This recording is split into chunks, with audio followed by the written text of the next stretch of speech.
Globally, there are hundreds of billions of dollars seeking investment in impact, and hundreds of thousands of exceptional innovators seeking capital to fuel and scale their impact. But most of the impact capital is at the top of the market and is not finding pathways to these innovations that can make a real difference. The Bridging the Gap panel discussion that you're about to hear asks the question, what are the changes that we need to make to ensure sustainable capital flow towards grassroots innovations? On the panel are Laura Scott, Head of Impact Investment at Save the Children, which helps over 40 million children in 116 countries every year. Patrick Tsang, Chairman of Tsangs Group, a fourth-generation family enterprise that is moving with the global tide shift towards purpose-driven business and investment in impact. Reverend Amaris Purby of the Vodafone Foundation Ghana, he's the head of sustainability there, and that foundation is part of the world's largest corporate funding network. And we have Douglas Hanson-Luke, Executive Chairman of Future Planet Capital, which is a global innovation platform that brings together the world's largest investors with the best minds to address global challenges.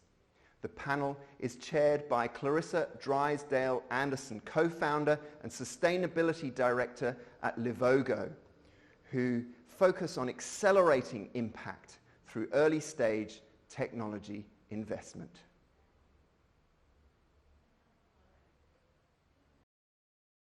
So first of all, I wanted to welcome each one of the panelists. It is an honor to be the chair of this panel with so many inspiring people around the table. And I almost want to say celebrities in a way in the impact investing sustainability space. So I know you have accomplished so much in your careers. And when I say accomplished, I actually mean created real value for society in your fields, with your vision, with your projects, with your investments. So I'm really looking forward to hearing your thoughts, and with such a variety of experience around the table, I'm really hoping to get some different perspectives on the different topics we're going to be addressing today. So this panel is a discussion on bridging the gap between investors and entrepreneurs, especially in the emerging economies. So we'll be talking about the changes that we need to make in order to enable sustainable capital flow towards grassroots innovations. Where have you experienced that in your specific field? Perhaps you can give a couple of examples just to make it very tangible. So please help us to unfold this gap that we've been talking about. And maybe Patrick, would you like to start? Sure.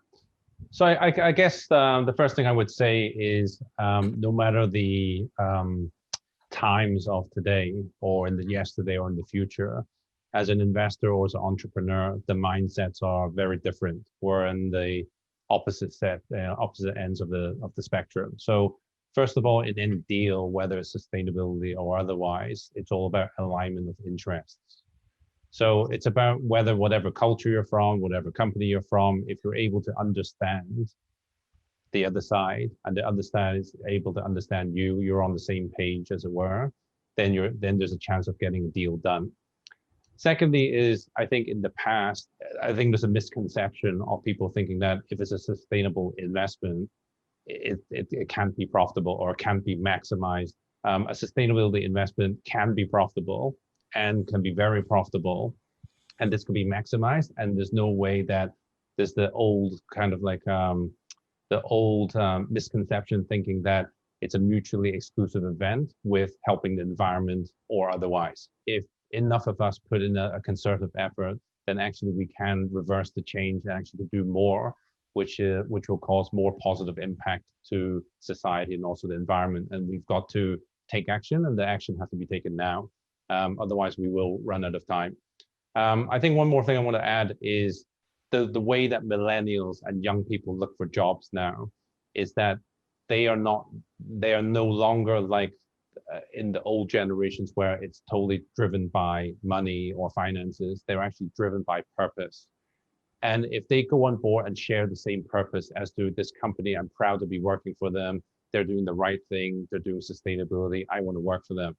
And as a result of that, you actually can get better people because they're more motivated and it's not just about the money. Thank you very much.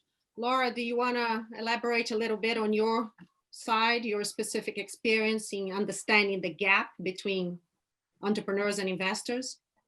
On the gap between entrepreneurs and investors, I think often it's a sort of mismatch of expectations and even different language and a different sort of often even style of communications that means that the connection is quite hard to make. And we see that a lot, especially with social entrepreneurs that have access often to a lot of great accelerator programs, incubator programs, grant funding, stuff that suits them at a really, really early stage. But they might not be as confident or be as well connected with a sort of typical venture capital type network. For us, one of the things that we're trying to do is to connect with those businesses early so that when it does come time for them to raise a larger round of financing, we're well prepared. We know them well. We've sort of seen the journey that they've been on. And I think that the more sources of funding or the more sort of investors, whether individual investors or funds or institutional investors, that sort of get stuck into helping entrepreneurs or working in that ecosystem at an early stage, to then be ready for when those entrepreneurs are ready to raise finance, the more we'll see greater investment in this space. Mm-hmm. Thank you. Douglas, would you like to add your perspective on the gap? Yeah, there are three parts of the gap, and to me there are three gaps. And Patrick's talked about one of those, which is the gap between profit and purpose. That on the entrepreneur side, entrepreneurs say, "I'm doing a social enterprise. I don't need to make money. Give me the money anyway," which I don't think is very respectful if you're talking to investors. The second point, which Laura's talked about, is the difference of vocabulary. And I think what that is you've actually got people, and at Future Planet, we invest in companies that have spun out from the world's top centers of innovation, generally are big cities near the coast. And the people who go to those universities and those centers, they've all got the same vocabulary, the exact language, they've all got the same training, and it's very easy for them to talk to each other and to get things done. And there's a physical proximity as well. So, for us, finding a way to bridge that physical proximity, but also finding ways to bridge that vocabulary is really important. And then the third thing, which I think we see very specifically, because we aim to bring the biggest investors in the world to the brightest minds to address global challenges profitably. And the biggest investors in the world are very institutional, and they've got boxes. And these boxes are designed in a particular way. You tick those boxes, you allocate to it, and it can be done. And venture and impact and innovation have been the last boxes created. And a lot of these institutions don't yet know how to do it. And particularly with venture, which is all about doing things for the first time. It's very difficult for an institution that says, well, we're not going to invest in anything unless it's been done 3 or 5 times or 1,000 times before, if the whole essence of what you're doing is doing it for the first time. So that final one is, I talked about how entrepreneurs at the beginning need to be educated. I think institutional investors need to be educated as well, to say, if you're going to talk about innovation and how much you like it, you're really going to have to do things for the first, second, or third time, and not wait till hundreds of other people have done it first. Excellent, thank you. Reverend Amaris, would love to hear your thoughts on this.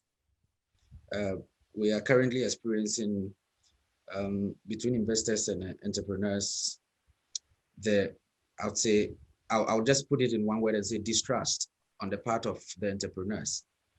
Some entrepreneurs with their budding businesses are not so eager to the idea of having investors provide funding for their businesses in exchange for a stake of their businesses. And with this, they would prefer to opt for banks instead. I think this trust is one of the things that really they capitalize on. Another barrier between investors and entrepreneurs is the access for such investors. For many of these entrepreneurs, they are aware of the existence of these investors, but they have no idea of how to find them or reach out to them. And you'd realize that sometimes there will be that kind of where one investor is on the other side looking for an entrepreneur, and an entrepreneur is also on the other side looking for an investor. What will really bring them together, or what can really push their paths across with each other? And sometimes I wish there could be some kind of a bridge or somebody to bring their paths to cross each other. Whereas it's just in the similar, the case of maybe a gentleman finding the right woman to marry, or the right woman finding the gentleman to marry. You know, sometimes you wonder how maybe this person will be the right person for me. Maybe an entrepreneur feeling that, will this investor be the right person? Or an investor thinking that, will this entrepreneur be the right person? So maybe we could discuss a little bit about the changes that should be made to change the narrative. I think what we're talking about here today is how can we change the narrative? How can we maximize positive impact by making this capital available for the entrepreneurs? Our approach at Save the Children, and I guess our reason for setting up an impact investment fund in the first place is really to try to take quite a different angle to impact investing than some of the things that we've seen before. So we've seen a lot of financial institutions set up impact products and enter the market that way, some with a fairly light kind of impact screen and some with a deeper, more of a focus on impact. For us, for Save the Children, social and environmental impact is core to our business, is what we do. And so for us, we're really now trying to take some of the work that we do and see if there's a financial return as well, to kind of package those things together and to bring in asset owners that are interested in investing at that really deep end of the impact spectrum. And so for us, setting up a fund like this is something quite unique. There aren't too many charities running impact investment funds, but we think that we have quite a unique role to play in the impact investment sector. And we would love to see more charities in this space in the future. I think that would go a great way to also kind of providing a source of capital that then helps to sort of motivate and encourage entrepreneurs, social entrepreneurs at an early stage as well. So we would love to see funds like this replicated by other not-for-profits. Who else would like to talk a little bit about impact? Douglas, perhaps? Yeah, I think the impact measurement can be a real passion killer if you're in the innovation space, but it's so important, so you've got to get it right. So the difficulty when you're looking at early stage companies, innovation venture companies, is that they will be pivoting every 6 months, and if they're good, certainly we talked about the lack of funds, but actually in some markets, if they're good, then you're going to have plenty of other people wanting to get in there ahead of you. So we try to make sure that the impact measurement is very much there, but it can be done in an intuitive, clear, obvious, but most importantly, fast way. And then when we exit, we do a forensic analysis. So what do I mean by that? So there are 17 sustainable development goals, far too many for anyone to remember, but we break them down to 5: climate change, education, health, security, and sustainable growth. If you're if the company that you're looking at is making a tangible difference to any of those, an obvious difference, we immediately say, okay, it could be impactful. We then go to the next stage, which is our impact investable sector taxonomy, which we developed with APG and PGGM, 2 of the largest impact investors in Europe, biggest institutions as well. And they've persuaded the Americans, CalPERS and CalSTRS, to use the same methodology. So the biggest investors in the world use it. They take the SDGs, they take the sub-targets or topics, and then they say, if you're going to take health, you're going to take a part of that, let's say maternal health, what are the investable sectors within that? So if we can straight away map it to one of those, we're saying this is great, because it means that this is a company that's in the right space, it's impactful, there's going to be no argument about it, and we can move forward. And it's at that point where I guess we do our own particular proprietary analysis where we try to get the impact value gap. Thank you for that. Reverend Amaris, anything on your methodology that you use in Vodafone to analyze your projects?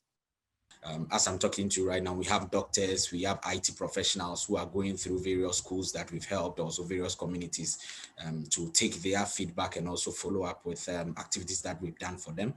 And with this, we are employing both field visits and also areas of program execution, as well as online data connection that we are collecting also from these individuals to gauge what our actual impact has been, having to give them such interventions and all that we are deploying to assist them. So that gives us a direct feedback and also helps us gauge and measure whatever that we are giving to these people that are benefiting from us. And it also helps our various people or our stakeholders to also be on the guard. So they know that whenever we are investing in them or whenever we are giving any such activities or support to them, they know we will go back to their fields to follow up. So it puts them really on an accountability measure. So anyone who is coming into partnership with us is very careful. They make sure that whatever that they are going in for is really on point, because after they are done, Reverend Amaris will come back, and I don't mind going on the field myself to ensure that I have feedback, and that really puts them on their toes. So anyone coming in connection with us is very, very much on point before they come through. Thank you. And Patrick, would you like to share some thoughts on how you measure success of your investments, alignment with SDGs or any methodologies? Sure. So Tsangs Group, we're a family office. The mission is to invest into projects which have a positive influence and a positive impact to make the world into a better place. So we're sector agnostic, we're location agnostic. What does that actually mean? It means that we look at things that can make a real impact, like climate change, plant-based foods, robotics, AI, a lot of various industries. But in terms of SDGs, there's a few that we've already complied with, such as number 5, the gender inequality, 7, 8, 9, I guess 10 and 17, like partnerships, reducing inequality, decent workplace, innovation. We have over 60% of our company who are female, but I just like to point out that our intention wasn't to hire more females. It's when we're hiring, we're not looking at the person, whether they are man, woman, white, black, whatever differences that we may be. We hire the person because of merit. We find the person that we think that is the best suited for the job or fits into the culture of the company. And when you do good things, when you do good work, then the rewards will come. I just would like to hear a little bit about your criteria when you're choosing your investments. What is really important for you when looking at investments? I guess our first screen covers 3 main things. We look at obviously the social impact that the business is creating, the social or environmental impact, and how that's measured and what we see as possible there, the potential financial returns, and then also the link with Save the Children and how we can work with that business. We want to be more than just a source of finance for entrepreneurs. We want to be an active investor, and we want to be investing in areas, in businesses in sectors that we know and where we can really help. So that's sort of our first screen. Beyond that, we look for a couple of things. We look for businesses that are already in revenue. So already have, some track record, some customers, and are then really ready to scale up. And for us, the reason for focusing at that stage was because we did already see quite a lot of support at a slightly earlier stage for entrepreneurs. And that for us, that's why EarthTech is such a great partner. We don't want to replicate the work that organizations like that are doing. We want to come in after that to help businesses that have already received that support grow. So looking at businesses that have some track record and are ready to scale. And then I guess really importantly, we're looking at the founders, the entrepreneurs, passionate people that have a real connection to the problem that they're solving. And one of the main things that we look at for that is, do we believe that this person is able to rally a great team around them? Will they be able to convince people to come and work for their business because of their passion for it? And similarly, will they be able to convince customers or suppliers or others to buy their product or their service or whatever it is? So what do you think are the main characteristics, you look at to find a good, competent, passionate leader, which is the ideal for every business now? How do you foster and find and judge that? I think leadership doesn't apply to just the person at the top. I think everyone has to display leadership qualities. Leadership qualities is being empathetic so that you understand what other people are thinking and how people think, and that will make your job easier. I think trust and integrity are probably, in my opinion, the most important qualities of any management or staff or entrepreneurs that you invest into, because without integrity, everything else is out the window. I think from my job as a leader in the organization, I have to motivate, encourage, and inspire people around you for a purpose, for a common good, for the alignment of interest that we're here to do good work. And as I said before, when you're doing good work, when you have purpose and you're not motivated by just the money, then you're going to do great results. And that's what people want. That's the purpose that people want. And if you are driven by purpose, then the things will be anything is possible, as I always say. But most importantly is, we got to have fun along the way. That's right. Thank you for that. Douglas, do you want to add anything on leadership? Patrick's point about values is incredibly important. Yeah. I think the other item which has come up from a number of us is this kind of shared vocabulary. So if we're looking at how we can foster it, which is part of your question, how can you foster leadership globally?